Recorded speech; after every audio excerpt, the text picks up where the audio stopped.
So after the IPO, we had an infusion of capital and we started, scaling.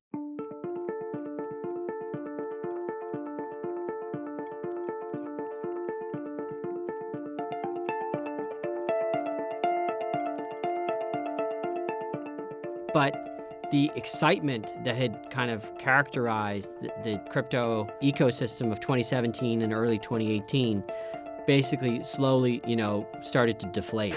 Major cryptocurrencies have lost $400 billion since. So dramatic. We were looking at our projections, our cash flow. It got scary.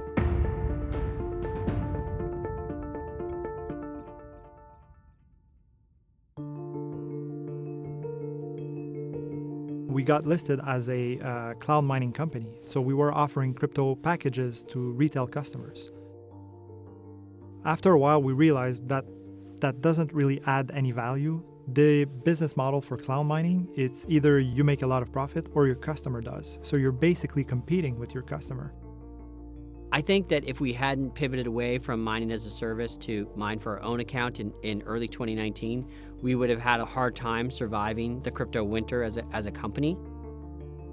I believe the saying is adapt or die. That's what you do as a startup. I think you have to look at what you're doing, and if it's not working, you have to be agile enough to move into something that does work and to play to your strengths. So in the end, we decided to do what we do really well, which is just be a straight miner.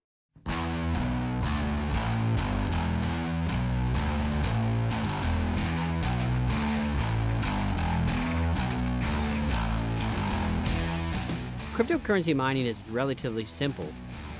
When you become, a miner for your own account, what's your power costs? What kind of opportunities do you have to scale with renewable power, with inexpensive power?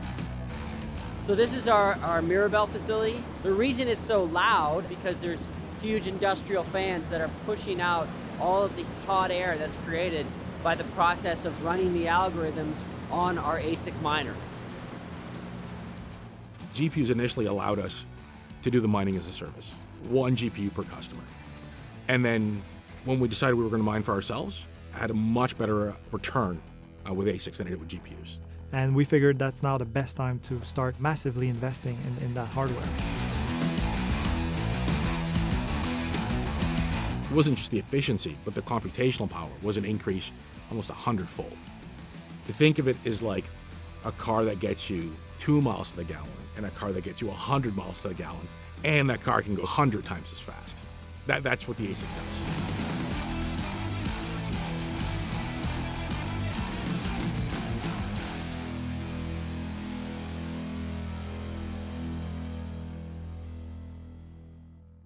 In late 2019, there was a big kind of event looming in the horizon, and that was the Bitcoin halving. And then COVID happened in March of 2020, and again, seemingly overnight, the price of Bitcoin cut in half.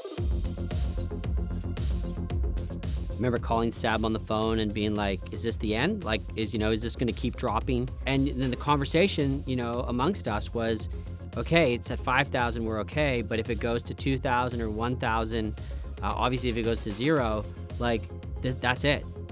The crypto ecosystem as we knew it could have collapsed. One of the things we realized is these machines were now out of warranty. So we could mess with the firmware to some extent and the frequencies and voltages.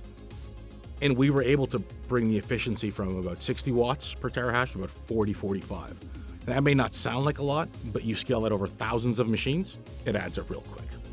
So we were in a good position to at least have some cash to go through the crisis. That was a really stressful time, but what I remember kind of taking out of that experience was that Bitcoin bent, but it didn't break. It recovered very quickly after that, and then it came into this growth period that has really, just gone on from there.